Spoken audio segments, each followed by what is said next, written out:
And I'm just gonna say it. Movie prices are not a valid excuse to say that you're not going and seeing movies in theaters. So Carson, I know you've seen the news. I don't know if you've seen the controversy, but I know you've seen the news on the new Harry Potter live action TV show trailer. I I'm gonna haven't just let seen you get your yeah. thoughts out the way. Do you have any feelings about it? So here's the thing, and this is going to be the only franchise you're ever going to hear me say this about. I don't have an attachment to Harry Potter. I've seen the films. I think they're great. I read, I think, like half of the books. I liked the books, but I never finished them. I don't have, through all of it, I don't have that much of an attachment to Harry Potter. I understand why there are people who do. Like, I acknowledge that it's a good series. It's just not personally my favorite. Like, strangely enough, I would rather sit through some of the more modern day Marvel movies than I would Harry Potter. Not saying that the more modern Marvel movies are better. I just don't watch Harry Potter all that much because I'm not as much of a fan of it. I think a better example is I prefer Lord of the Rings to Harry Potter. I think that's probably the more like 2010s debate is like what's better, Lord of the Rings or Harry Potter. At least that's what I would say is like as far as like what's like the real rivals there. I would say it's those two.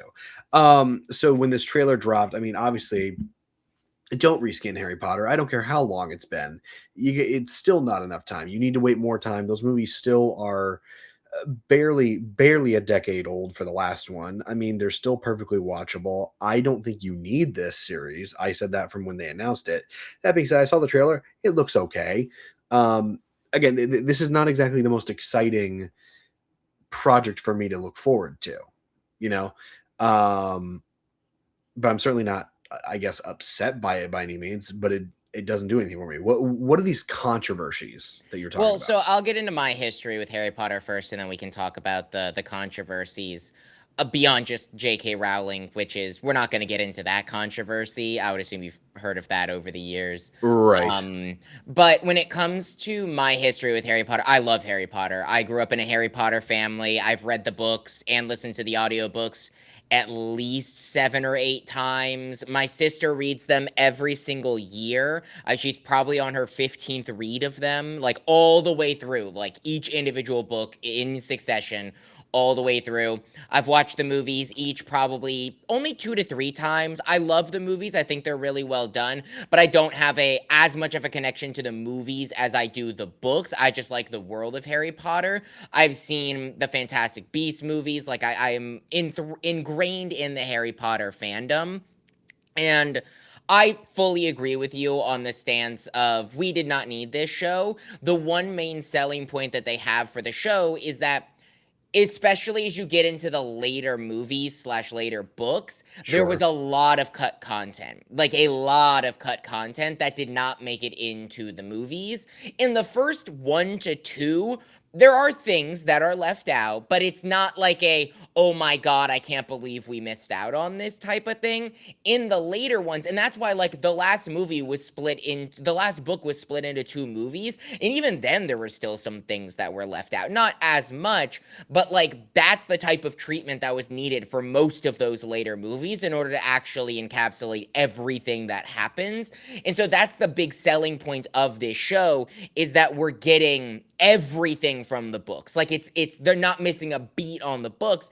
Plus, I've heard rumblings that I don't know how much this is confirmed. We are even getting some additional content. Like the biggest running thing right now that has been like quote unquote confirmed is we're getting more of Draco Malfoy and his backstory and his home life, which I actually would find quite interesting. I love Draco Malfoy, but he's literally in the Harry Potter movies for like 5 minutes, and he's more present in the books than he is in the movies, but he's one of those characters that I would love to see more of. So Sure. I'm excited for that prospect. Now, when it comes to the Harry Potter TV show controversy, the biggest one is a lot of the casting decisions. I think the kids look great. I think that's totally like the kids look actually more accurate to what the book description of them is than even the original cast with Emma Watson, Rupert, and Daniel Radcliffe. Right. So that's totally fine. I think Dumbledore looks good for the 2 seconds we saw him. Hagrid looks okay. I think Hagrid is one that there is a he's a giant. Well, he's a half giant. That's like Right. the core thing to his character, and I don't get that vibe off of this Hagrid. I Sure. simply don't. It looks like a guy in a costume. It looks like Nick Frost doing a Hagrid impression. Exactly. It looks like they put Nick Frost in a Hagrid cosplay, and that just doesn't work for me as much. Now, the biggest controversy is Snape, and that's because they race swapped Snape. Now, I don't necessarily inherently hate race swapping characters when race doesn't matter. Anyone who tells you that race doesn't matter for Snape has never read the Harry Potter books. One, he is one of the very few characters whose race is specifically described as being pasty white. That is a core element of his character description, is that he is Sure. pasty white. Also, and this has been talked to death already, there's a lot of bullying and suspicion of Snape. And with Snape being the only black teacher, there's going to be a lot of suspected racism in there that's going to undertone. And I've heard some people say, oh, cool, that actually adds an interesting element. You are totally wrong, because that makes Harry Potter a racist. That would entirely rewrite the entire, like, all of his character, which would be so stupid and pointless. It would also rewrite all of James Potter's character, because James Potter bullied Snape in high school when they went together because he had a crush on his girlfriend. It was like a whole thing. He hung him upside down for a tree. And now it's like, oh, why are you bullying the only black kid? Now, I don't necessarily think that, like, that's the biggest problem. But I do think that one thing for me that this means is it lowers my trust level in the people making this show. Because when I am fine with race swapping is when it doesn't feel like a forced decision. It doesn't feel like they're doing it for a political stance, or they're doing it to, like, shoehorn in, like, oh, we need a black character in here. Like, I Sure. don't mind it. Again, if it's not core to the character, I don't care. But, like, Ariel being not pasty white for a character who spends her entire life under the water and away from the sun makes no sense for her to not have pasty white skin. So I didn't even watch the live action because of that, because I think that's a stupid casting decision. But Snape is another one of those where, again, specifically described as pasty white, and he's bullied and suspected, and it does add an undertone of racism that I could ignore because I know the core story that they're trying to tell, but especially for new people going into this, that can be read as that, and it shows more on the people that are making the show than it does on the people inferring those things on the show, because that just shows that they don't care enough about the source material to actually cast people that and people keep saying, like, oh, Adam Driver's right there, just cast Adam Driver, he looks just like Snape. I think that that's a stupid argument, only because we don't know if Adam Driver was offered it. We don't know if he auditioned. We don't know if he wanted it. Just because an Also, actor looks like them doesn't mean they're going to be in the project. So that's I not a valid also thing. let's say another obvious thing, and this is just a director's mind coming in here. I think Adam Driver's still too young for the role. Like, I think he needs at least another decade before he could actually take on that role, and he would Well, believably be able to play that age-wise. that's actually a very good point, and it actually goes against the casting that they have now. Snape looks very young in the trailer. The actor is, I think, in his 40s. Snape is, like, in his 50s, 60s maybe. Like, he's supposed to look older, and this version of Snape looks younger and has the race swap. So it's kind of just a multitude of things where if you're already going to de-age the character to Alan Rickman's performance, which I'm fine with, go with someone like Adam Driver. Again, I'm saying Adam Driver because that's the popular fan cast, but, like, we can't say, why did you not go with Adam Driver, because we don't know the circumstances. Maybe he was offered, maybe he didn't want it. I think that's a stupid thing, but that doesn't mean that there aren't other people that could have played this role. Again, I want to harken on this because you touched on Hagrid. I didn't really get to a chance to touch on this specifically, but you talked about Nick Frost. Don't kill me, internet. I don't know the actor's name for who originally played Hagrid. If you say his name, I'll remember who he is, but I can't think of him off the top of my head. You can look that up in a second if you want. But, like, Michael Gambon, who plays Dumbledore in the original movies, does a phenomenal job. Now we have John Lithgow, who is one of my favorite actors from Dexter. He played voices Lord Farquaad and Shrek. He has done numerous just incredible projects. He's fantastic. He looks great as Dumbledore. That being said, I think the biggest thing that this show is also going to have the flaw with is going to be compared to those early movies. And so, yeah, big win. We get more things adapted from the books into this show, but at the end of the day, do you want more adaptation from what was in there, or do you want something that's realistically in my mind, and my mind's already made up about it? This show will do fine. I purely think it's going to be fan hype that's going to keep this show going. I truly believe that those movies are going to be better tenfold, just all the way around, acting wise, performance wise, because for the past 20 years, that's what we've visualized those characters as. We've read about them, sure, but that's what those characters have been visualized as. And yes, you reimagine things. It's a new adaptation. It's a new reimagining of this world. You can't still but help but compare it to what came before it. And what came before it, at least in my mind, is really, really good and really iconic and really hard to replace no matter what you do. And I don't know. Again, I'm not as attached to this, so I'm not like angry about this. I don't care, especially when you talk about like, okay, Snape being African American instead of the pasty white that was Alan Rickman. First off, I love Alan Rickman as an actor. He might have been my favorite of the actors that were in that franchise. That or Gary Oldman, because Gary Oldman's obviously incredible. Rickman's also very good too. But it's just like, again, I don't have an attachment. I'm not mad about it, but I can't help but it can, just like you say all the time. Comparison is the thief of joy, which stands true. But unfortunately, this is the one franchise that is going to get that, especially because I feel like this is the first franchise, other than Narnia, which is also coming out later this year, that is getting revamped. That isn't from like the 80s. Like, we Yeah. did have a Dune. The Dune movie that we have now is a reimagining, readaptation of a film that came out from the 80s. We have films like that. And you know what people are probably sitting there going, well, what about Star Wars? Star Wars isn't the same thing. That's a continuation. It's a sequel. It's not reimagining anything. It's not reinventing the wheel. It's not doing that. A friend of mine brought up a really good point where they said the Harry Potter trailer for the TV show looks like a live action adaptation to an already live action adaptation of a book, which is exactly what it is. Because you put it perfectly. Like, comparison is the thief of joy, but the movies were already compared to the books, and now the TV show is going to be compared to the movies and the books. And Dune technically is made off of the books and had movies, but those movies came out in the 70s or 80s. This is something that, like, it was made while I've been alive. Yeah. Like, these movies were still coming out as I was old enough to go to theaters and watch them. And now they're coming back in a TV show. And my biggest thing is, I know the Fantastic Beasts movies weren't the most successful thing in the world, and that's mainly because of all the troubles that they had with Johnny Depp being recast, being one of the main actors, because that was when the Amber Heard trial was going on.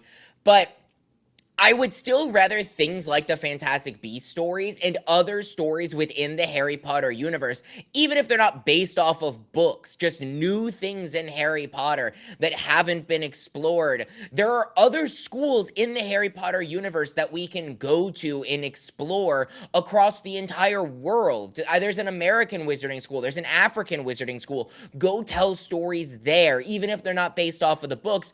You don't need to remake something that's already been adapted, that's already from a book that came out while I was still while I was alive. Well, and it's probably not And possible I'm now 23 years because old. well, and it's probably not possible now because first off, I heard that I don't know if it's the book's bad or that the play's bad. I don't know which one it is. Maybe it's both for all I know. And that too many of the original actors from the movies are now sadly passed away. But I thought a logical step forward would have been adapting The Cursed Child, because now the actors are significantly older than when the franchise ended. You theoretically don't need to CGI them to make them look older anymore. They just look older. And you could adapt that storyline if you really wanted to continue telling more Harry Potter. Again, I'm not mad by any of this, but I think the other thing is, and yeah, we're going to watch this later this year. Sure. I'm sure it's already on the schedule without even being on the schedule because it's that far out in advance. I've already But made the schedule through 2027 as much as I can, so I it's was about to say, like, it's already on there, I'm sure. But that being said, I'm not exactly excited to watch this because I've already seen it too. Like they're other than like the new things they're going to adapt from the book, there's nothing new that's enticing to me here because I've already seen this. And if it's just readapting, they're not going to change any of the story elements. Sure, they'll change different set pieces and locations and the music, which we'll talk about that in a second because we heard a glimpse of what I think the new theme is. And I'm sorry, John Williams' score is probably better, but you know, other than adapting a few things that are going to change in like the minor sense, nothing's new here. It's the same story, and so it just makes it very hard for me to want to sit and watch this objectively as somebody who's like, I truthfully, I would rather go watch One Battle After Another or Sinners or another original work that might be the new Martin Scorsese horror movie. I'd rather go watch that because at least that's something new. It's exciting. We haven't seen it yet, you know. Yeah. Well, in another big thing with this Harry Potter series is a point that I totally forgot, and we'll let you go talk about the score because if I remember it, I'll make it. Okay. Well, I mean, look, John Williams' score is the most, I guess, when you objectively think about Harry Potter, one of the first things you think about is that iconic theme song. You know, the do do do do do do do do. It's mesmerizing. It gets you excited every time you sit down to watch one of these movies, and it follows everywhere. Universal theme parks built an entire freaking land settled first off around this franchise, but with this music and that version of characters. First off, I really hope Universal doesn't, start to adapt the TV show version of it because then that's just going to make it even more confusing. I really hope they don't. But I do believe that, that score is just too good.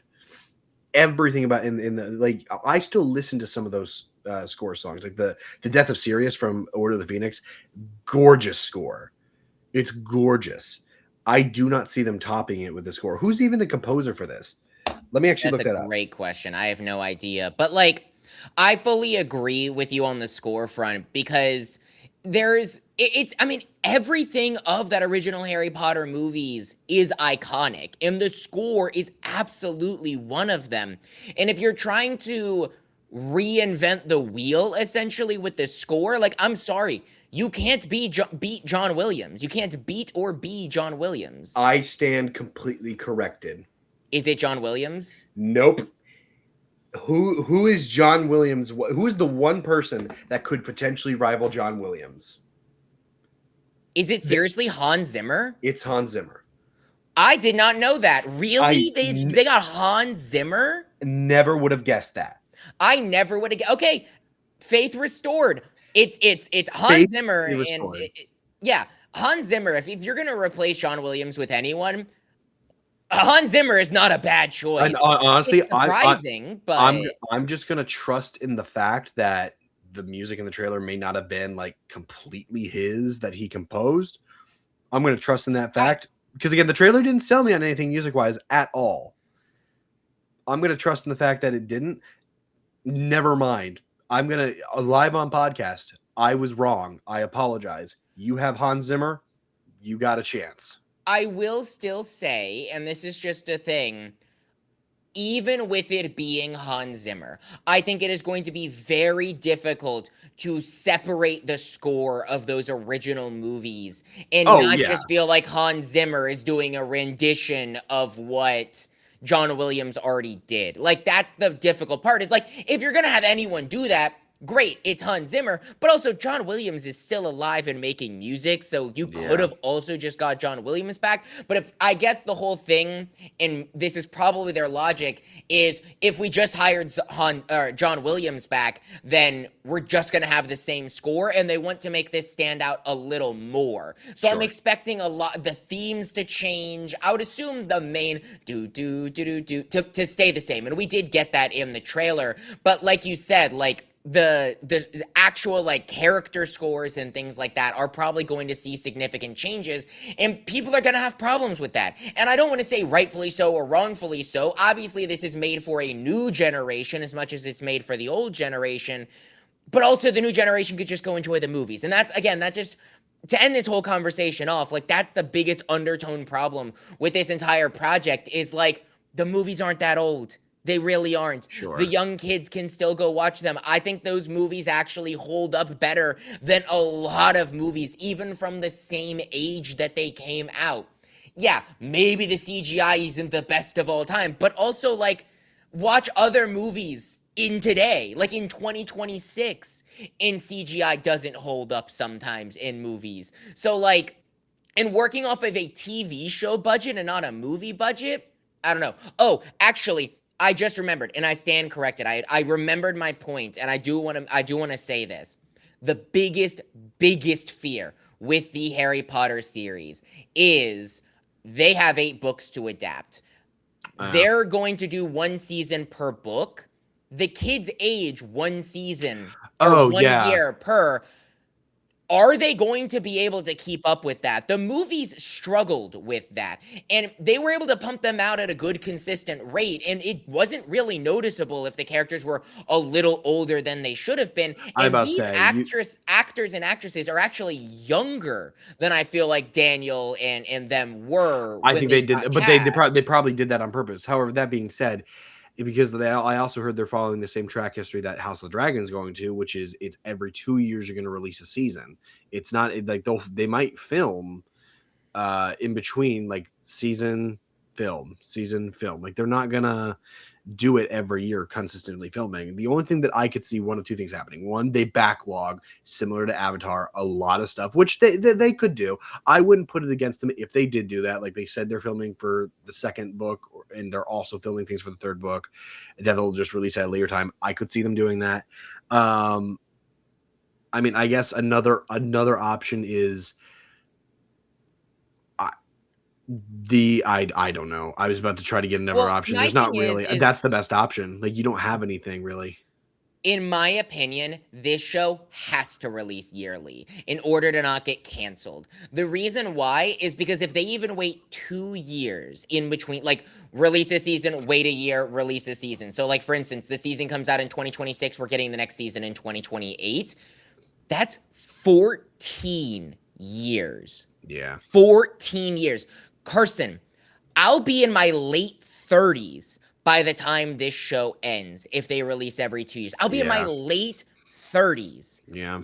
Like, that's ridiculous. If they waited every 2 years, even if they wait every year, that's 7 years, and I'll be It's about to turn 30. I'll be it's turning difficult. 30. So, Sure. like, I get it. Shows take a long time. I don't want them necessarily to rush the show and be like, we need to release a season, wait, release a season, like, or like release a season 2 seasons a year or anything like that. Like, that's not at all what I'm saying. Obviously, you need to allow the time for the actors to age because that is what needs to happen for the stories to make sense. You can't have a 15-year-old playing Book 7 Harry. But like But they at the just same again time, like, the movies just barely made the mark as far as like age wise. But granted, I actually think that was kind of an appropriate timeline for growing up. It was yeah, only 10 years.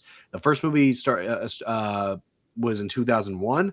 mhm. The last movie was in 2011. I'm correct about that, right? Like it wasn't I believe 2012. so, if I remember correctly. Yeah, it was Is either 11 or 2011, 12. 2011 Yeah. or 2012, one of the two. Not a big deal. Mhm. Um, but we'll see. No, Yeah, again, that's I just wrapping it up, at least my thoughts. Like I said, not overly excited. We'll see what comes of it. Yeah, again, I just wanted to put it out there because that is my other biggest concern is this show has to release yearly, and even then it's going to take 7 years if they don't release yearly and release every 2 years. I mean, it's the same problem that the One Piece live action is going to run into. They've already said that they want to do 12 seasons or like soft confirm that they want to do 12 seasons. Even if they release 12 seasons and do one every year, Emily Rudd will be the main actor, one of the main actresses, the actress who plays Nami, will be 45 years old when the show ends. Unless they just like basically record nonstop for like 5 years and then like batch and edit and do stuff later, which would be unbelievable. And literally, they can only do that, which is very, very rare to happen. Like I mean, Stranger Things didn't even do that, and Stranger Things is one of the biggest things in the world. Granted, One Piece is the highest selling comic book of all time. It actually recently passed Superman. It is like the biggest thing in the world. So One yeah, Piece is going to get a lot more of a special treatment than anything else. else, but like, But even Stranger Things failed at the end with the kids aging. Like Dustin looks way too old to be the kid in high school that he once was, or the age that he's supposed to be. Like we're supposed to believe that season 4 was only like 6 months in between season 4 and season 5. Is yeah. it that a Well, year, no, whatever? it's 2 years. I think it's 2 years. Two. But Okay, still, like, Steve, still. Nancy, and them look like they're in their 30s because they are in their 30s, and that's a Yeah. bad thing when they're supposed to be playing people just starting out in college. Right. They should look like me. They should look like me and you, not a 30-year-old, which is what they are. And that is entirely the fault of the shows. And that's just the problem with live action in general, and the way that live action is no longer releasing in the same way that it used to when you'd get a 24 episode season every single year on network television, which obviously different day, different age. I understand different qualities. I'm not making the Yeah. argument that we need to go back to that, but I am saying it is possible. They just don't do it anymore. The only show that I've ever seen that's backlogged anything, and I guess technically movies because we've heard about it, movies wise, it was Avatar, which Yeah. they've already filmed whatever they need to for movie 4 so they can time jump and whatnot. And then the only show that I've seen do it, and it technically doesn't count, is How I Met Your Mother. Because How I Met Your Mother recorded their ending years, like 8 years prior to the show's actual ending, Because the kids. because the kids were growing up. I don't know if that technically counts, but I mean, it does technically count, but it's like just barely. But that's It's the only the whole property I've show, ever but seen yeah. to do it. So. Yeah, no, I agree. I have a lot of worries about the live action Harry Potter. We'll talk about it on the podcast when it comes to it. But we're not talking about that this week. We're talking about other things this week because what's up, Nimrods? It's your boys back with another episode of the Nerdy Nimrods podcast, the only podcast on the internet where your two favorite Nimrods talk all things nerdy. I'm your host for today's episode, Brandon, aka Parrotfish, here with my forever co-host, Carson, aka Juggernaut. And today we are continuing our Invincible Season 4 review with episode 3 of Invincible. And we are talking about a movie that I don't even think we hinted at last week just because things are always in turmoil here in this time of year. We are talking about Ready or Not 2. Here I come. But before we get to the reviews, I'm going to do two things. I'm going to go ahead right now and give our big spoiler warning. If you have not seen Invincible Season 4, Episode 3, or Ready or Not 1 or 2, there will be timestamps in the descriptions. You can skip around. We talk about spoilers once we hit the topic, so just be forewarned.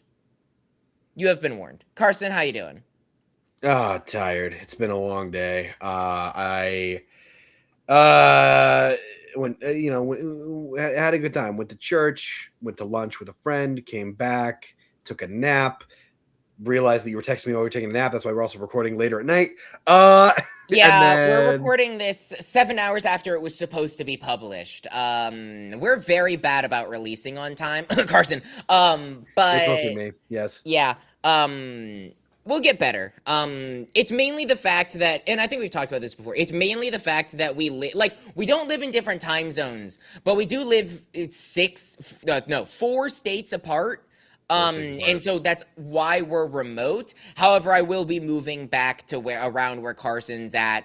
Hopefully, by this time next year, fingers crossed, I'll be back down in Florida, and things will be like we're gonna be doing things entirely differently. The podcast will still be a thing, but we'll have other different content, maybe another podcast here or there. Like things will look entirely different for the Nerdy Nimrods within a year, Sure. but for now, it is what it is. But yeah, Carson did sleep for 4 hours today when we were supposed to be recording. It's what I call a light power nap. Anyway, what are we talking about first, Mr. Brandon? Let's go ahead and do Invincible, just because I feel like we always do our movie second, and that's just I think that's a great idea. Do I get the right to start? No, I'm gonna start because I'm the host. No, of course you get to start. That's how it always. That's great. I'm very eager to talk about this. I'm not even gonna sugarcoat it. This is by any means, is this a bad episode. I'm going to say that first and foremost. There's nothing atrociously wrong with it. It's still written pretty well. The action's fun, the character designs, and I love the design for Hell itself. That being said, this is the most mid episode of the entire show, and IMDb has ranked this the lowest episode. I just saw that.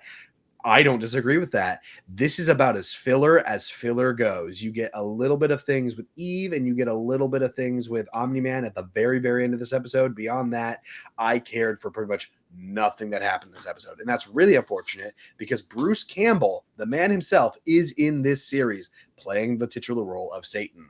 And I don't understand if they're just trying to fill time with this. I get it, but also like, even if you're reading the comic books, I feel like I would be a little upset about this story because it also seems like filler. Now, if this sets up something later in the future, I'll bite my tongue and I'll swallow my pride later on it. Right now, I have nothing really nothing bad about this episode, just incredibly mid because it felt very fillery. Excited for the next episode because I can at least get something more story driven. Yeah, unfortunately, Invincible Season 3, or is Invincible Season... Unfortunately, Invincible Season 4 is not off to the strongest start in general. I think the first 2 episodes were really good. They're not the highest of highs, but they're far from the lowest of lows. And episode 3... I don't disagree with this being the lowest rated episode of the show.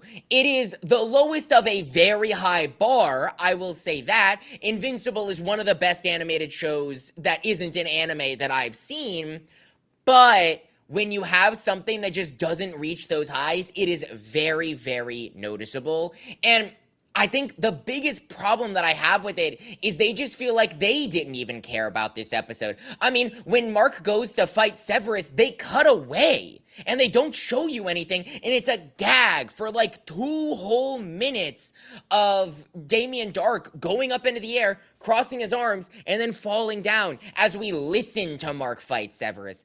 That's lame. It is. It's lame, and it's they're saving budget for later fights. No! Don't, like, if you need to save money, then clearly you don't care about the show or you're not being given the care you deserve. Like, that's a bad, terrible excuse. You should never feel like you have to save money for something later on, and that's what this feels like. Now, this also gets me kind of worried because this is not in the comic books. This whole Hell storyline, not in the Invincible comics at all. This is entirely this show original. Now, this isn't the first time we've gotten original content for the show that wasn't in the books. I think this is the first full episode, though, if I'm not mistaken. And from what I've heard, they're planning on doing more of these in the future. This does not fill me with confidence that those later shows that we might get, or these later episodes that are like not in the comic books, are going to be good or interesting if this one wasn't. Like, if they're going to continue coming out within a year for every single season and they don't get any of a budget increase or any of a time increase and all of them are going to continue being this quality, I'm not excited. I'm still excited that Invincible still has very high highs that it can reach, but the lows are starting to get lower and the mids are starting to become more consistent. We're only 3 episodes in, but I think we're only getting 8 episodes this season. So we have 5 left. We're a third of the way through the season, and then we have to wait a year. I can make it worse for you. We're 4 episodes into this. This was episode 4. This was episode 4, so we're halfway through? We should be, if you're correct about 8 episodes, we're halfway through. Yeah, no, this season is just not, it's not it for me, honestly. I said episode 3, but if this is episode 4, like, this is not... Again, the first 3 episodes in my mind were actually okay, pretty decent. They weren't necessarily filler. Each thing had something to do with the other. Yeah. Like, the first episode was wrapping up a thing that happened in season 3. Fine. Episode 2 was dealing with... that was the Viltrum episode. That was the Thank Alan. You. That was the carrying the plot with Nolan and Viltrum and all of them, and preparing that fight, figuring out a plan for how they can kill Viltrum, going to get Mark, whatever. And then episode 3 was dedicated to Mark's kind of, I guess, struggling with his morality of like, I killed this man to stop this innocent man you're to right. stop this attack. I don't know how I thought this was episode 3. You're right. I do remember that, but like episode 4 is it's not a good sign. It's not. Correct. It's not. And even then, like, Man, that's so depressing now. Like, I'm pretty sure we're only getting 8 episodes, and if we're only getting 8 episodes and this is halfway through, this is going to be the worst season of Invincible. I'm not saying we've gotten any terrible episodes, but, like, I'm not excited when you do a 2-minute cutaway gag at all. That is so lame and stupid, and I actively was disengaged from the episode. And the Viltrum episode was really, really good and probably my favorite episode of the season so far. But even that's not reaching any of the highs of any of the other seasons. So I'm just like, 8 episodes. 8, yeah, so we're halfway through. I'm worried. I'm worried about Invincible if this is the halfway point of this season. I wish that they had given us more. Maybe they're saving all the crazy. I mean, we I was about to already saw say, at the end of this episode that Omni-Man's come back, so we're probably going to pick up. But I still can't help but say that if half of the season is already good at best, maybe great at best, this is gonna be the lowest season of Invincible unless, for whatever reason, the next 4 episodes are able to top the highs of episode 1 of Invincible season 1 well, and it's the end of possible. Invincible season 1. I don't It's know what possible. happens. I don't know the comic books. I just know some things about what is and isn't in them. But, like, Well, and again, we know now that Eve's pregnant. They've made that very clear. Has she? I forget. But that's also the thing about this episode. It's so forgettable. Did she tell Mark at the end of this episode? no, she didn't. That She didn't because tell Mark. she was about to tell Mark, and then it cut away to Omni-Man returning. That was Okay. the big thing at the end of the episode, was Omni-Man has returned to Okay. Earth. Well, that being said, that's still a story arc that can go forward and get paid off. I think if these last few episodes are focused on the main central plot, this will be a fine season of Invincible. It's still better than season 2 in my mind. Again, I don't think season 2 is anything to really write home about. I think a lot of season 2 is exceptionally mid. Season 4, as long as the last few are good, it'll still be better than 2, not as good as 3, not as good as 1, obviously. But if they continue going down the track of just one after the next of just filler or things that don't matter or apply to their overall season, whatever. But also, like an episode like this, it just makes me wonder, okay, if you're going to have 8 episodes and you have a filler episode, and this just goes for any TV show, why not just give it 7 episodes instead of 8? I know your fan base isn't going to be happy that you have less episodes. Why not just make it 7? Yeah, Because then you because don't have no filler. the assumption would be that they felt like they needed, like, the natural breaking point is going to happen at that 8th episode. So you can't go, oh, well, why don't you just take an episode that you were going to do in the next season and do it here? Because obviously the end of this season is going to feel like probably a natural breaking point in the story, to where it's a cliffhanger enough, but it isn't like a low-hanging fruit cliffhanger. Sure. And so, like, I understand that that's, like, needed, but I agree where it's like, I would rather have 7 episodes than a mid-filler episode. That's, like, one of the biggest arguments with Clone Wars. Clone Wars has the highest highs in Star Wars. It does. Like, Yes. the animated Clone Wars TV show has the highest highs in all of Star Wars. It also has the lowest lows with some You've of got the to get filler through. episodes You got to that get you through a just lot. kind of have to get through. And I don't want Invincible to feel like that, where we get some really insane highs and we're going, oh my god, Omni-Man and Mark are fighting, or we're fighting Thrag, or we have the Conquest rematch and all these things are going crazy and popping off. But then we have a 2-minute I'm sorry, I can't get over how horrible that gag was. That was so drawn out, and just, I actively was like, please be over. And that was just one thing. And also, like, no hate to it's Bruce Campbell, right? Is Yeah. the voice for Satan. No Yeah. hate to him whatsoever. Did not fit Satan whatsoever for me. He did not. He did not sound bad, but he just didn't sound good either, in my opinion. It really did not work, especially because, like, the transformation just felt lackluster in a way. And then with Bruce's, like, very clearly auto-tuned campy voice on top of it, I just couldn't, for me personally, I just couldn't get into it. What's clear what happened with that is that Bruce Campbell is a horror icon. Again, Evil Dead, one of Sam Raimi's best friends, is in every movie that Sam Raimi does. What's clear what happened with this was that they saw an opportunity to cast a big horror icon in the role of Satan for the sake of, oh, that's Bruce Campbell, and he is a good voice actor. I don't think his performance is actually horrible here. It's good. It's just not what you would imagine the voice of Satan is, and so it's hard to Yeah, get well, again, attached to it. that's my thing. I'm not hating on Bruce Campbell. I think he is a good actor. I think he can do good voice work. The visuals didn't work for me as much as I would have wanted to, and the voice on top of the visuals just wasn't a combination that I super jived with.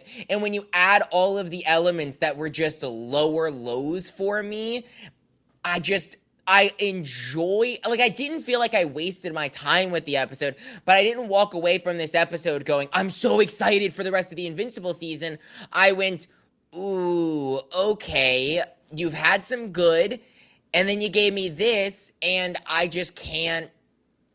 Again, I think I'm more worried about what this means for future seasons of Invincible, where we're going to get more episodes that aren't canon to the comic books, that I just don't know if I want after this. I Sure. don't. If you don't make small additions or small changes, I know that those are big, like, big changes have happened. I was actually talking with a friend of mine in the car the other day where he was talking about some of the changes without trying to spoil things for me.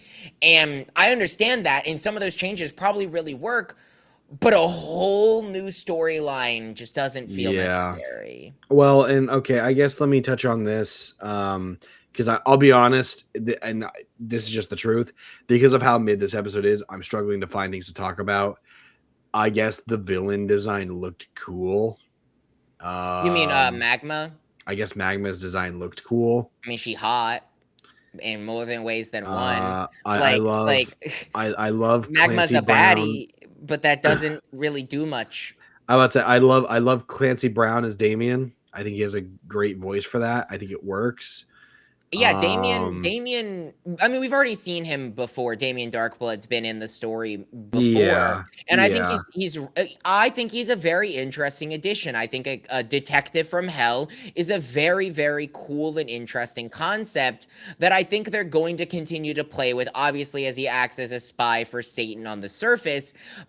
But also at the same time, I don't know how much I really care anymore because I just think Yeah, this story, and if we only get one episode a season of Damien Darkblood doing an investigation, even if it's a 45-minute episode of just Damien Darkblood doing investigations, I don't think I'll really care. And I really don't want them to just randomly cut in scenes of Damien doing investigations into other episodes. I think that would kind of ruin the pacing of what a good episode of it or a great episode of Invincible looks like. So that kind of uh, like, Domina, fine. Like again, I'm just looking at this cast of characters and just sitting there going, I mean, no one did okay, a bad job, but like, I don't know. Again, I get that we're saying that it's like not great. It's a good episode in a way, but I even struggle to say that because like it it it really even for a bad like a even when you're saying, oh well, you're putting it up against all the other Invincible episodes, like even if you're not comparing it to other Invincible episodes, it just didn't have enough going for it for me personally that was really like a get me excited for what's going to happen in the next Damien Darkblood story or even in the next 5 minutes of this story. correct. I don't know. I Is it bad to say that I kind of just want to move on to Ready or Not too? Like I this wish is that I wish that I this could sit is here and be like, no, there's so much to talk about. There's so many intricacies. But like none. the There's biggest thing none. that we can talk about is like Omni-Man came back and Mark still doesn't know that. Oh, wait, actually, I have another complaint. And I'm gonna go on not a little rant here, but Perfect. William's voice actor was changed. Oh, I'm It so was glad you said that. I so just saw that. it was so noticeable. It went from Andrew Reynolds to Brandon Scott, and no hate to Brandon Scott whatsoever, but like you sounded nothing like William, and it has not been enough time to justify such like You can't be like, oh, well, people's voices change. He's a college student. Your voice is not dropping in college or changing in college to that degree. And it was so noticeable. Like, I get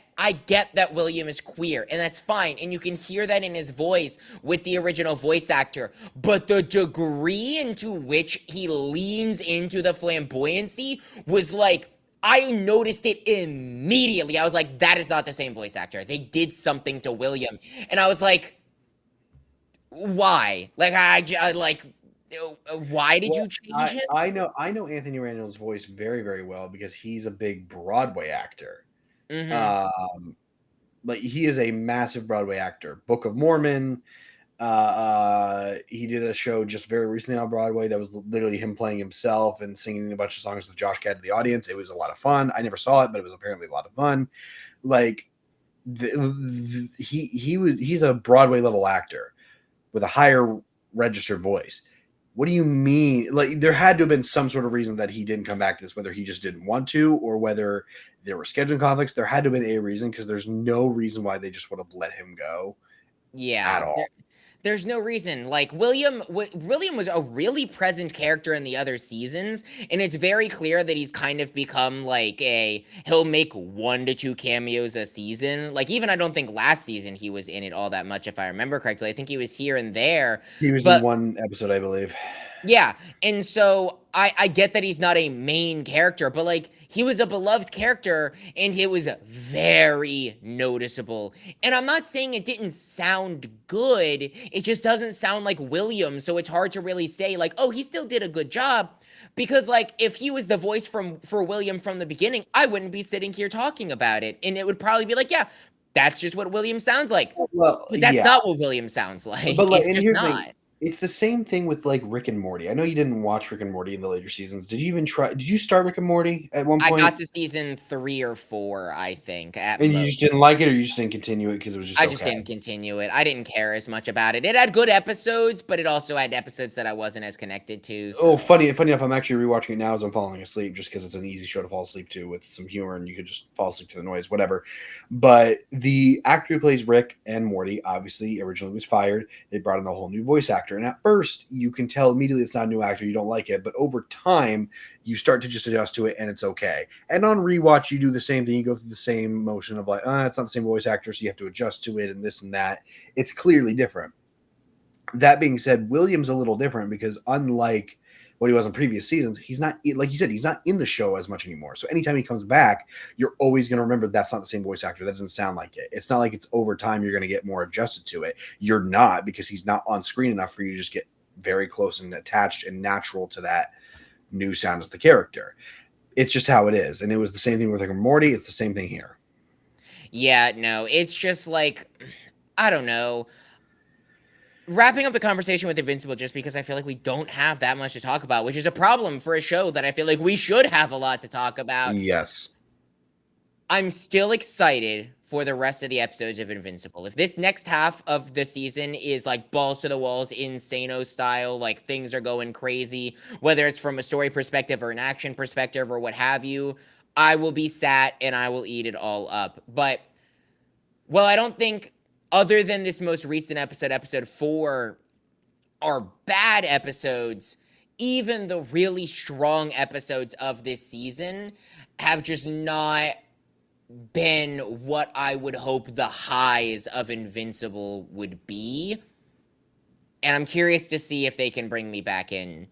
Maybe I sit down to watch episode 5 and I go, this is the best season I've ever seen. And it's just one episode takes me back. But I don't know. We're already halfway done and they haven't done that. Yeah. Yeah. I'm sitting here trying to think of things. Like I even took notes that are like one paragraph long. Yeah, I just, Um, unless there's anything that really comes to mind as my, like, I mean, we talked about it for like maybe 20 minutes, and that's really short for Invincible, for a show that should have more. It should. let's just talk Ready or Not too. Yeah, I've got let's just nothing to go say. ahead I'm and disappointed. Let's just. transition. Yeah. Um, So again, reminders, big spoilers for Ready or Not 2. We will also be spoiling Ready or Not 1, obviously. So, yeah, Carson, Yeah. go ahead and talk about Ready or Not 2. Well, first off, Ready or Not One, the ending of that movie is pretty definitive. Like, there's no real way you can continue the story at all. It's pretty decisive. This is how the story ends. How can you really continue that? And before seeing this movie, we both even shared that because it was the first time you had ever seen the first movie. How are they going to potentially at all continue the story? And I Yeah. actually think Ready or Not Two, just on its own, is a lot of fun. I don't know how I feel about it being better than the first or not. I don't know. I genuinely am going to have to sit there and think about it for a while because I don't. But this is a baller of a good time. The kills are fun, the characters are fun. It's got Elijah Wood. What's there not to like? It's Elijah Wood. In what is the most horrible yet charming guy you've ever met in your entire life because he's explaining all these rules to the game and that what he's saying is horrible, but he's saying it in such a nice way and you're just like, oh, how could that guy ever be bad? And then he puts on the goat head later and he's the guy. Anyway, not important. What is important is Samara Weaving does a great job here, as she did in the first movie. The story itself is interesting enough because it does really well carry over from the first and the second, with some callbacks from the first, with certain characters that are newer here and playing in this, like Alex's fiance playing a part in this. And then obviously you have some like big shocking deaths, character pieces here and there. The families, I don't know. I like the idea that they're all fighting over the chair. I think that that's a good idea. Sarah Michelle Gellar does a good job. The guy who plays Titus does a good job. Everybody plays their role very convincing, just like the last movie. Catherine Newton, I want to say a few things about her first. I loved her in Freaky. I thought she played that role very well. I did not like her in Ant-Man and the Wasp. I thought she was annoying and was clearly the worst part. Here, it's a healthy mix, where I think when she's playing the younger sister of Samara Weaving, when she's playing the younger sister, the person who was left, the younger sister of Grace, I guess. It kind of works for me. That being said, I just am starting to think to myself, and I want to rewatch Freaky to maybe think if I was like high or something. I don't think she's all that great of an actress. I think she's just okay. And she just fits the build for the typical blonde, stereotypical actress. She has some okay moments in this. I think she has a lot of fun moments, especially when the action comes around. She has a lot of comedy and comedic timing, which is good. And she plays okay in the dramatic moments. But I think the biggest reason I say that and why I'm even having this thought is because you're playing the opposite of Samara Weaving, who is one of the best. No, I'm just going to say it. The best horror actress of our generation. She is phenomenal. She is so good. And she gives so much emotion, packs so much into her performances that it's just offsetting with Catherine Newton. Again, not bad, nothing against her.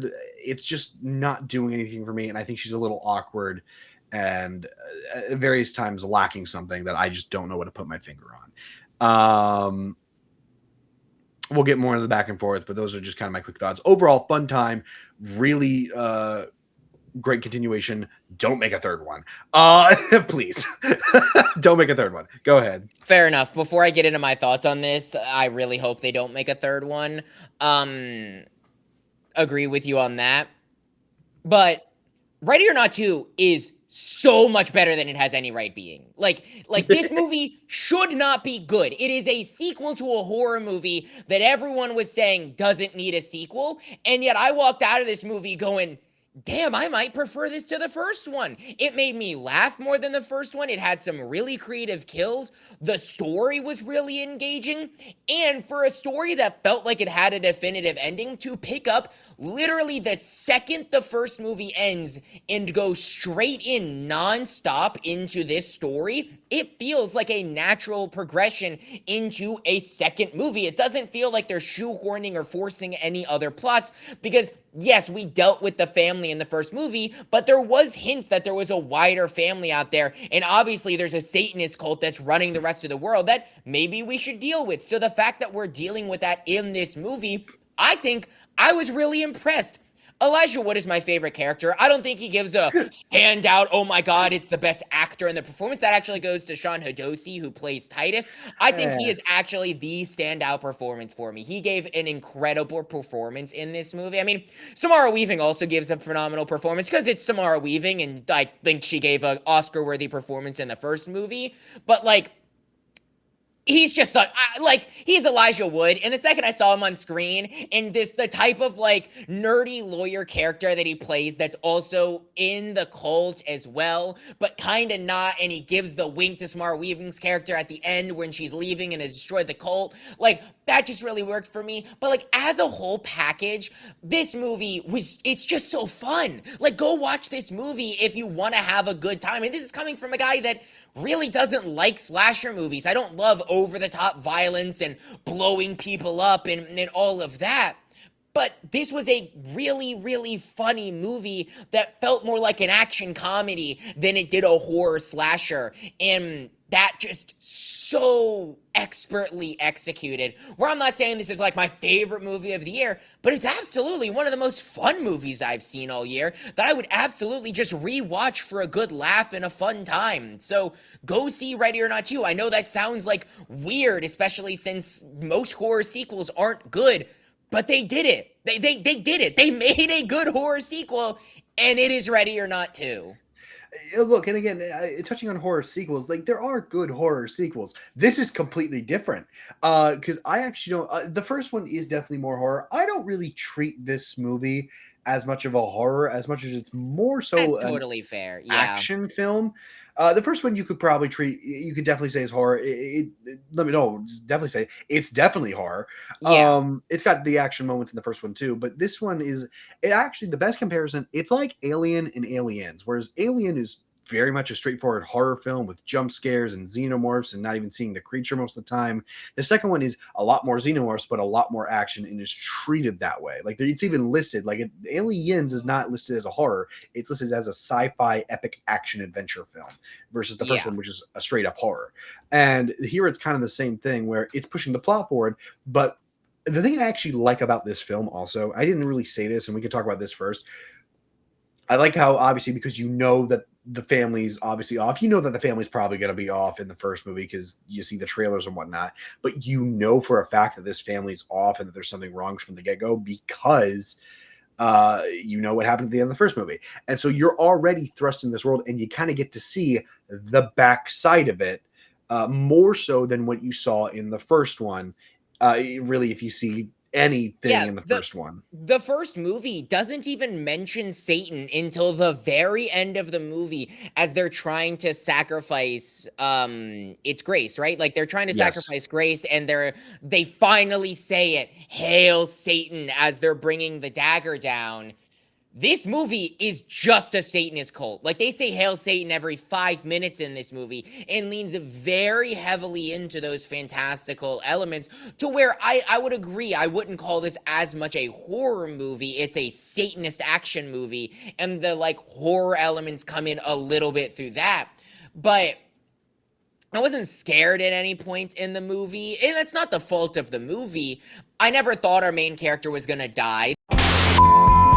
God, I cannot wait until I move back to Florida and these goddamn technical difficulties of streaming over the internet in Well, to 1080p be fair, it's not go as away. it's not as often anymore as it was. I think we still have about a technical issue every other episode, so that's It's pretty every other, but yeah, it's it's not every every other episode. episode. Yeah, sure. Back to it though. Yeah, they heavily lean into the Satanist activity with this movie, way more than the first one did, and obviously way more upfront about exactly what they are.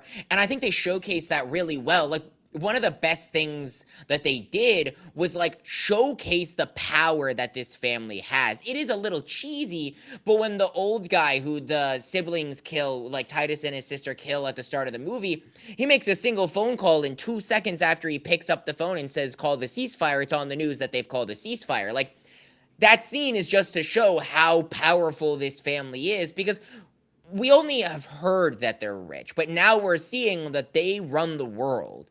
And so I really liked that element. I also like the fake out I know this is kind of changing topics a little bit, but I really like the fake out where you think the lady from China who's like the big CEO is gonna be on their side. She's like, "Hey, I've had my lawyers look over all of the statutes and all of the rules, and I think I have an out for you. You just have to marry my son and continue to do ritualistic sacrifices, and I don't care because I just want to be the ruler." And I'm like, oh, come on, man. I really thought you were gonna be like the character that turncoats this season or this movie. She's not. Um, she's still evil. Oops. I wish Right. she wasn't, but yeah, I really liked how they leaned into some of those elements on that, which did make it more action than horror, but Right. Yeah. And again, the apologies, my voice for whatever reason is just crapping out on me. Um yeah, it's a much more action film than it is a horror. Now, I want to touch on this because you're probably gonna think I'm crazy, or maybe you agree with me. I don't know. Catherine Newton, did you agree or disagree on what I had to say? I don't think Catherine Newton did a bad job in this movie. I think it just felt worse than it was because all the other performances in this movie were so strong that her giving a, I would call it pretty decent at good at times performance just did not like feel like it was up to the caliber of the other performances that we were going in this movie. I mean, again, you're acting against Samara Weaving, who is, as you said, one of the best, if not the best, horror actress of our modern time. And I still think that Sean Hatosi gave the best performance in this movie to me. I think that his performance as Titus was like really impressive, and you could like see the anger and the switches happening within him as his character kind of got like corrupted, I guess, for lack of a better term. Sure, So right. that's kind of like my opinion on it. Is there anything that you specifically would like point to and say like that's why I don't think she held No, up? it's there's not like specific instances because it's the entire thing. And again, I think for me, it's just standing next to Samara Weaving, who's giving, in my opinion, a 10 times better performance. It just seems more sloppy and lazy uh, uh, compared to everybody else. So I don't know. I can't really pick out like a specific example. It's just how I feel about the situation, I guess. Well, and I will say, admittedly, and this is something you can disagree with me on or you can agree with me on, I do think that the sisters storyline was on the weaker end for me. It was definitely not the standout of the movie. Like, the sister conflict wasn't something that I'm like, oh, wow, I'm so enthralled and engaged with this, Sure. just because one, we've seen it 1,000 times, but it's not like this movie's doing anything to reinvent the wheel, so it's not like I'm like expecting that. But it was Right. kind of the thing where it's like the second they switch back, and then they switch back, and then they care about each other, but they don't care about each other. And there was so much back and forth that I feel like I just cared a little less about that storyline than I did Sure. about the overarching Satanists, they're being attacked, everything's gone to shit storyline, to where I guess maybe that was another thing that would like slightly lower my enjoyment of when she's on screen, but at the same time, like it wasn't bad by any means. Like I don't think anything in this movie is bad at all. Right. So Right. Um yeah, no, I'm just trying to think through like I the guess kills in this really movie are really good. I will say uh Kevin I Durant's it makes sense why it happens in the beginning of the movie. His is the only one where I'm just like, I mean, that's a little not getting very stabbed. He's the one creative. who got stabbed through the neck, right? No, no, Kevin Durant is the guy that blows up before he kills Uh Grace and at the very beginning of the movie. yes, yes, yes, yes, yes. It's a little uncreative. I mean, I will say, I it mean, comes out of nowhere, but you know, yeah, well, because I was gonna say my favorite kill was probably the one where they forced the Chinese lady to stab another competitor through the neck just yes, because that led to the entire like her and her son exploding.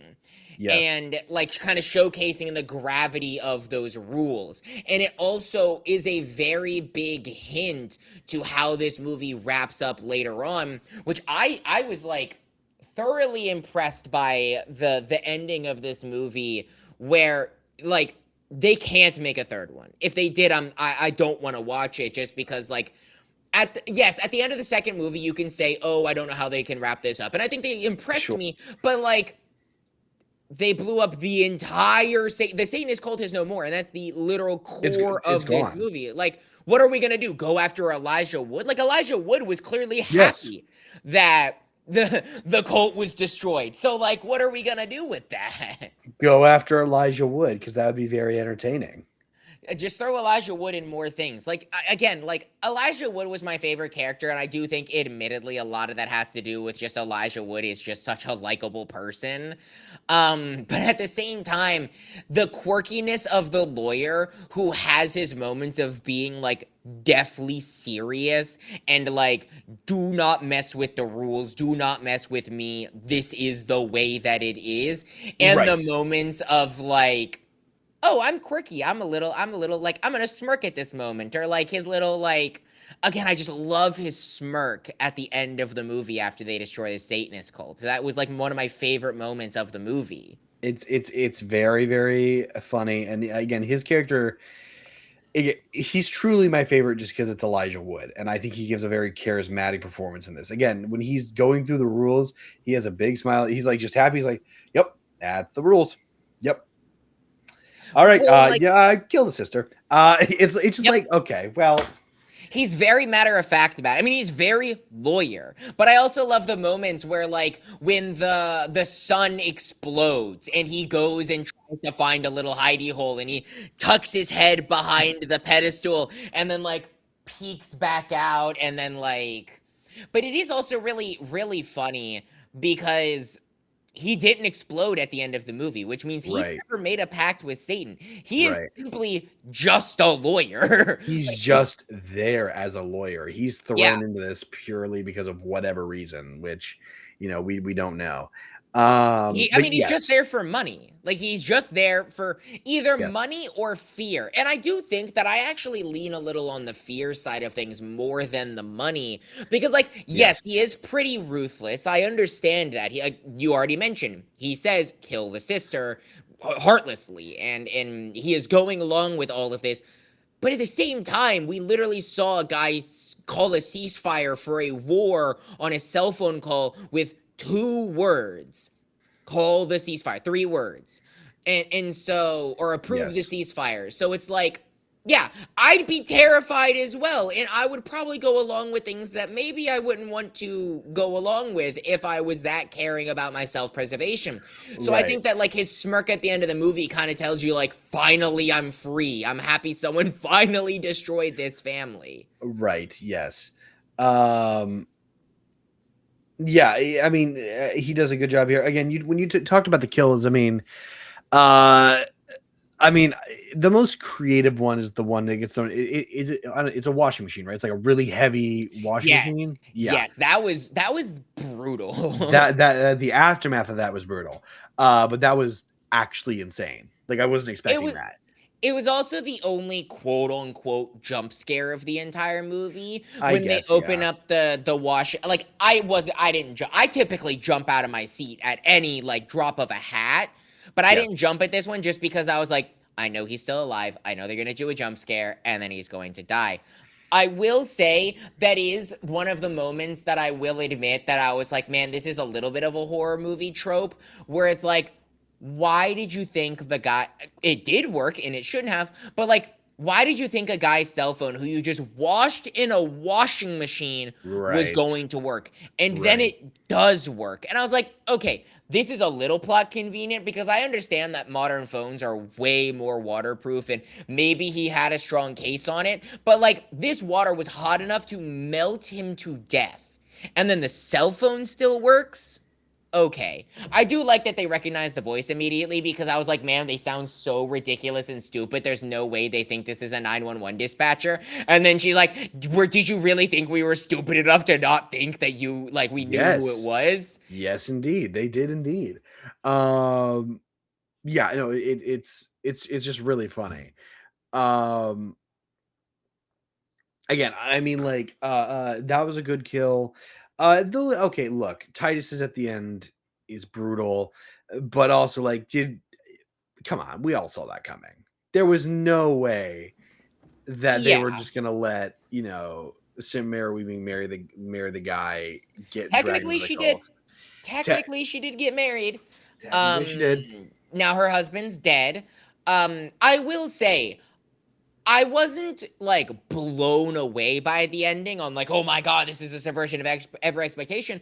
But like, I am very happy with the way that the movie ended because like I could see a lot of possible outcomes for where they could have taken the ending of the movie. And the fact that like she surrenders to save her sister and then she actually gets married and then because I think the most impressive part about that is just the intelligence of Grace in a way because she agreed to marry him with no plan. Because here's the thing, she did not necessarily know for a fact that she could not kill her own family member until It was after she had all agreed to marry correct. him. That all Correct. happened after the fact. And it was his own fault, which is hilarious.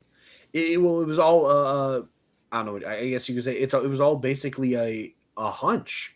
Like she Yeah. had no idea. She Um, just wanted to save her sister. Correct. And again, it makes it very I don't know, ballsy, Yeah. I guess, as far as an ending goes, because you didn't expect them to do it. Yeah, I think that's honestly what this whole movie is. It's just all unexpected. Like you said, it's an unexpected joy. This whole film, including its ending and the story itself, is just unexpected. You don't expect it to go anywhere. You don't know what's going to happen. Because truth at the end of the day is they very well could have killed off their lead. They very well could have. And I I would have been okay with that ending, truthfully. Yeah, and as I mentioned, but just getting a little bit more into it, like this movie is like the first movie was funny. This movie is hilarious. Like there were Yes. a lot of moments that I was like laughing out loud. I mean, one of them is when the sun explodes. Another one was like the entire wedding sequence or like ballroom sequence, I should say, specifically when the girl who was supposed to marry Grace's husband comes Yes. in the wedding dress. I laughed so hard when she shot the bazooka the wrong way. It's so campy and stupid, but it was just so funny. And Yes. then they go into this whole girl fight where they spray each other with pepper spray and then they can't see. And it's so stupid, but it's so funny. Yes. I completely agree with that. Um And now I do want to touch over that because that's like the one storyline that somewhat carries over from the first movie because that girl specifically is Alex's fiance. Yes, but she was never mentioned. So like it's kind of a carryover, but it's kind of not because that was not something that they like set up at all in the first movie in the sense of like, oh, I was engaged previously and broke up or like there was no Sure. conversations like that. And it was even to the point in which Grace says, "I don't even know who you are," which Right. is one of those lines that like it's very much one of those Andor lines when he goes, "I don't even know who you are." Right. Right at the Right. end, and it's like it's just such a baller line to drop on someone. It really is. I like it's not the first time we've heard a line like that, but whenever someone just hits them with the, "I don't even know who you are" after they've like dedicated their life to like a revenge mission, Right.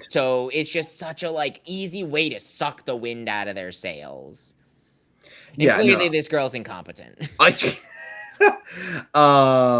yeah, I completely agree with that. And so And I don't know. Oh, sorry, go ahead. I was gonna say another one of the funniest moments that I really like another like again like maybe it was just the mood I was in, but I found this movie hilarious. Even for simple jokes, like the one where you had the two brothers and the wife, and one of the Yes. brothers died, so then he can go and sign himself over, and go into the fight, and it was like I don't wanna. Well, if you don't, you explode. well, what if I just sign all of my stuff over to my beautiful wife over here? And the wife doesn't want to do it. And then you're like, the wife is so angry about it and she's throwing a tantrum. And then she she just drives away. She just leaves. Just leaves. I mean, Just leaves. And it's hilarious. It's so funny. he got exactly what he deserved. Uh, I will say, unfortunately, she did explode because she is a member of the family. She did sign herself into the Book of Satan. And unfortunately, definitively, she exploded because if the right. husband exploded, she exploded. Her name was in the book as the sole proprietor of the things. So when all of the Satanist cult members are exploding, unfortunately, she did not get to live a very long life after she drove away. Again, But it's you at least comedy. got to get a last FU in. Right, but again, it's comedy bits like that that truly make uh this film work so well. They're able to have more fun, I think, with this film Yeah. uh than they were able to with the last one. Again, it's a last one's a bit darker. It does have a little bit of charm to it, but this one really does because again, it's a more lighthearted action adventure. Try to survive till dawn with my sister, you know. Yeah. And I know we're probably getting to the end of this conversation because like it's a good movie, but it's not like the most in-depth movie of all No, time that we can talk about forever. no, But not at like all. I I was genuinely so impressed. Like, will it reach my top 10 at the end of the year? Very unlikely. Just because of the caliber of movies that we have coming out. But like Right, right now, it's probably in my top 10 at the lower end just because I just had a really fun time with it. Like I really right. did. I walked out of this theater going, "Damn, they should not have made a movie that good. They really shouldn't have, but they did, and I'm Right. so happy they did." No, I So mean, like, yeah. Uh, I also want to say this because I didn't say this in my initial review, but I'm going to say it now, especially as I'm wrapping up my thoughts. I thought at the beginning of the film, at the beginning of this year, that this film was going to bomb. I thought that it was a film that was released 7 years later, 7 years too late for a film that I didn't think needed a sequel. Um, Especially because of where the movie ended, how definitive it was, all of that. Um, and so the fact that we got one and it's as good as it is makes me very happy. This is one I would love to rewatch. I might actually go rewatch it tomorrow just because I've got nothing to do after a certain point tomorrow because in the Catholics week, it's Holy Week, and I got a lot of work days off because of that, which is really nice. I can actually take that time to maybe go see some or rewatch some films that I really enjoyed. This would definitely be one of them. I'm definitely higher on it this year. As far as this year, it's definitely on the higher end for me just because of how much fun I had. I don't think it would stay there though, really. yeah, again, and that's no slide on the movie. It's just the caliber of No, movies that are yet to come. I correct. will say we're talking about this movie a week late just because we weren't originally planning on talking about this movie, and this week is obviously a slower week when we're getting ready for the next like 3 weeks with The Boys, Invincible, Darth Maul, Shadow Lord, plus like we have a few like the Mario Galaxy movie is a big talking point for next week, as well as Invincible, as well as I don't think The Boys is starting next week, but it might be The Boys. Um, I can Is the actually double check boys? that really quickly. Um, The boys might be. no, it's Invincible, the Super Mario movie, and then a movie that we are probably going to be reviewing. But Carson said I'm not allowed to say the name of the movie because he doesn't want me to hold us to us talking about the movie. Thank you for Um, doing that. I appreciate that. so there's the Mario Galaxy movie, Invincible, and then another movie that we're both going to watch. Carson just doesn't know if he wants to talk about it on the podcast yet. Right, So you will find out next week what that is if we do end up watching that particular movie. I think you right. can guess what the movie is based on there's like not a lot of movies coming out, but we're still It's. not going to mention it out of I'm respect about for to say Carson. it's pretty clear what it is. But yes. So. Yeah. Uh, One thing I will say though, just because this is a shorter episode, so I can ramble more at the end of this episode. Feel free. Go right ahead. Because we've only been going for an hour 20. Sure. Why not? One thing that I talked about a little bit last week that I just want to touch on again, just because like I do. The box office is still struggling. Yeah. You had mentioned previously like a few minutes ago that like, oh, you expected this movie to bomb. It's only made $23 million, which for a horror movie, they don't need to make a lot of money. I would highly doubt that this movie loses any money. I think that you can film something like this on a very low budget and make a return on your investment for Ready or Not 2 very, very quickly. Sure. The other movies, though, Project Hail Mary has passed $300 million, and it's only its second weekend. So credit where credit is due. That movie is doing really, really well and might even hit $500 million by the time it's at the box office. That's great. Hoppers actually had a huge spike unexpectedly and is right under, it's now above Wuthering Heights and just under 300 million. So it'll probably hit somewhere in the 300 to 350 million dollar range by the time it gets out of theaters, depending on how well it does the next few weeks. But again, we're still not talking about insane box office numbers. Like a movie like Project Hail Mary, with the way that people are talking about how it's one of the best movies they've seen in the last decade, should be a shoe-in for 700, 800, 900, $1 billion. And Sure. I know it's only the second weekend, but at the rate that the movie is making money, it doesn't fill me with confidence that it's going to. Hoppers being one of the best Pixar movies in the last 10 years, barely cracking $300 million is still a terrifying thing. And I still think that it is a sad state of affairs for a medium that we're both so heavily invested in, and a lot of people are heavily invested in. Yeah, I agree with you on that entirely. Please go see this movie. Go see all movies that release. Again, Mario next week. That's going to be a big one. But please go see other films like Ready or Not 2, Undertone, which I still haven't seen, but is really, really good. That's what From you what I'm should do hearing. this week, is go see Undertone in theater. Actually, I might. That's probably what I will do. Yeah. Go support films so that we continue talking about what we love, but also you guys get to enjoy a very, very fun film. Or if it's bad, you get to rant about how bad it was. That's also a fun time too. Yeah, we don't make any money at all, like zero. We actually lose money making this podcast, or at least I do because I pay for everything. Correct. I actively lose a lot of money making this podcast just because I love talking about films that much. And I know we're not the only people that talk about films. I know we're not even the best people. We're probably the worst people on the internet talking about films right now.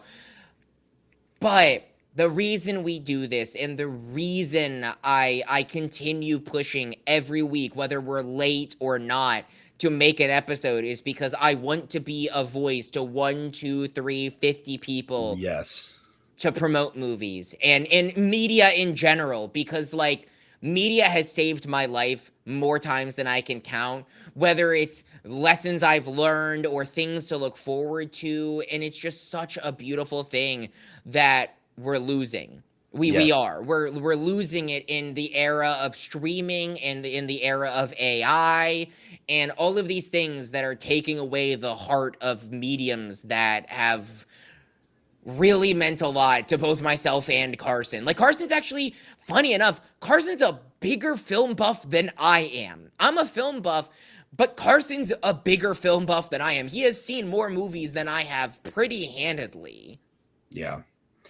Yeah, and hearing even anybody talk about it this way, but like calling it a dying art form, like I've heard somebody say that recently, kind of hurts me a little bit because it's what I do to escape. It's what I enjoy pastime. And in 50 years from now, when we're old and retired, that's still what I'm going to enjoy, is sitting down and watching a movie, because at that point, that's what I want to do. The thing is, and it's, I mean, the big one that was going around recently is the Timothée Chalamet interview that we talked about last week. Yeah. Unfortunately, he's right.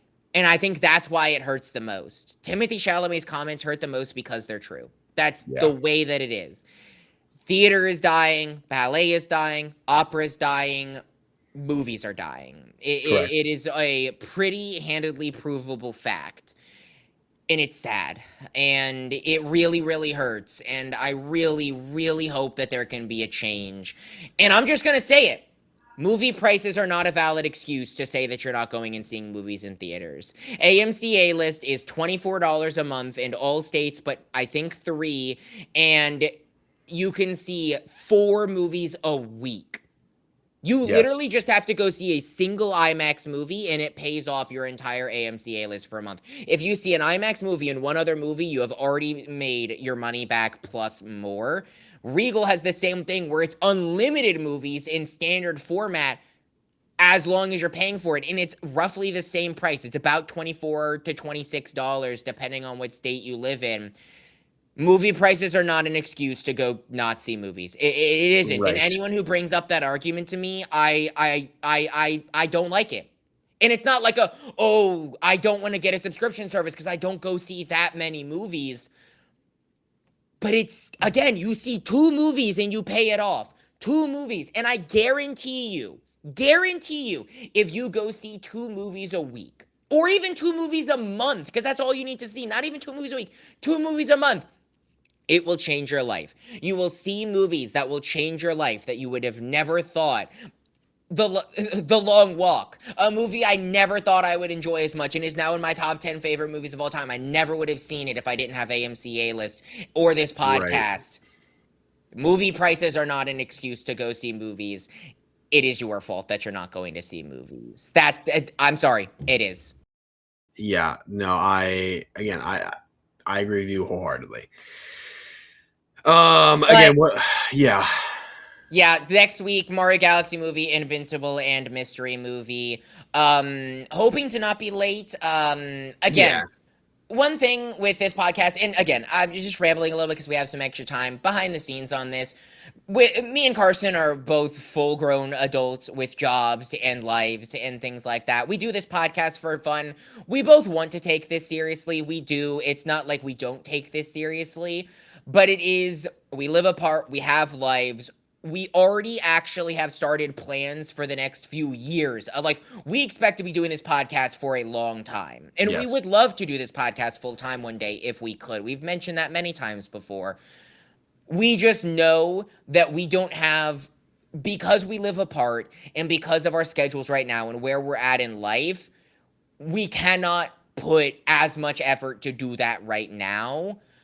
But we want to, and we have plans to, and I think we're both very excited for that possibility going forward. Yes. Yeah, I'm excited for the future. Yeah, but the future is the future. Today is the present. And this has been another episode of the Nerdy Nimrods podcast, the only podcast on the internet where you can watch your 2 favorite Nimrods talk all things nerdy. You can find us on all podcast hosting platforms: Spotify, Amazon, YouTube, Apple Music, anywhere you can get your podcasts, you can find us. You can find us on all social media platforms. I have not posted in a little while. I will probably get back to posting sometime in the near future. I make no promises, but there are things that I'm excited for. I will probably talk about on there. Maybe I'll be able to gaslight Carson into posting some things. But if you want to check out our social medias, we're at Nerdy Nimrods on all social media platforms: Instagram, TikTok, YouTube, X, Blue Sky, whatever you can find us on, we are there. But again, look forward to next week because I know I am. And as always, stay nerdy.